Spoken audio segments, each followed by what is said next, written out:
bang dahilan bakit sumabog? Ano meron doon? Nasa linyo natin ang spokesperson ng Manila Police District, si Police Major Philip Ines. Major, magandang hapon po. Si Double Wang sa Double B po ito. Wang de la Peña po. Major, gandang hapon. Yes, Sir Weng, isang mapagpalat kalmadong hapon po sa inyo. Ganun din po sa mga nakatugaygay sa inyong programa ngayon. May sumabog ho na area, tambakan ba to ng basura at kritikal ang naging kondisyon ng apat na nakalalakihan kasama ho yung isang 14 anyos. Ano ho ang update nito? Tsaka kailan ho to nangyari? Major Ines, itong pagsabog habang siguro nangangalkal ho ng junk doon sa area na yon. Nangyari ito, Sir Weng, kahapon ng hapon po, dito po sa may barangay 234 Tondo, Manila. Particular po dito po sa Tayuman Street, corner Dagupan Street.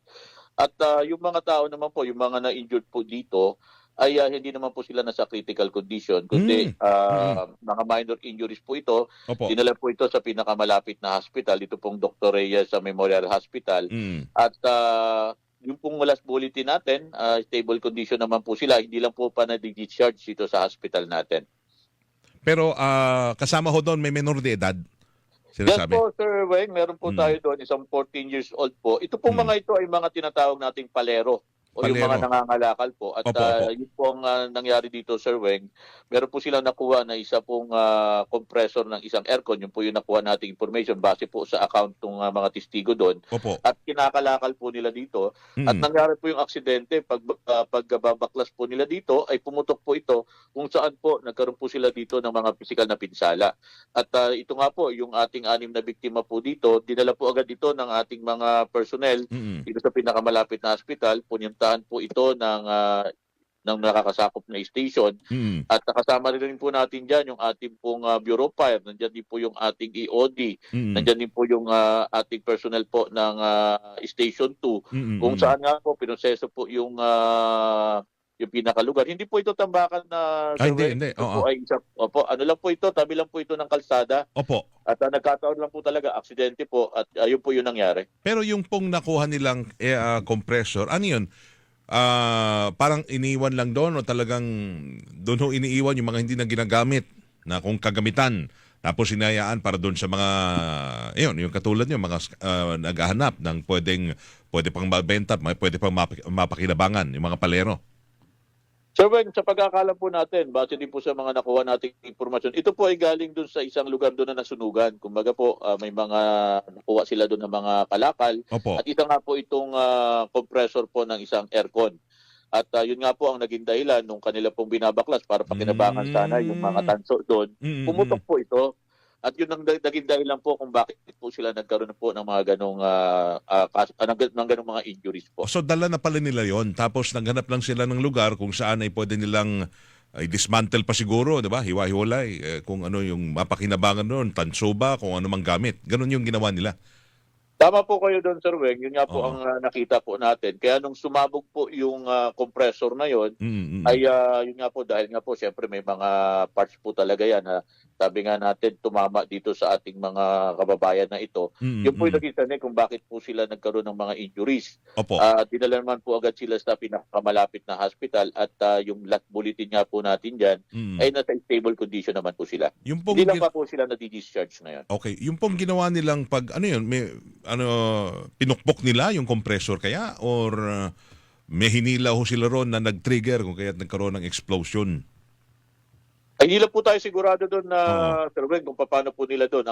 Ang nakikita lang po, literal po, na kinakalakal nila yon. Ibig sabihin po, either pinupukpok nila, nilalagarit nila itong compressor na to. Opo. Na dahil nga po, na ito po ay nakuha dito po sa isang area kung saan nagkaroon ng sunog, ay sa tingin po natin yun ang naging dahilan kung bakit nagkaroon po ito ng pressure doon sa loob.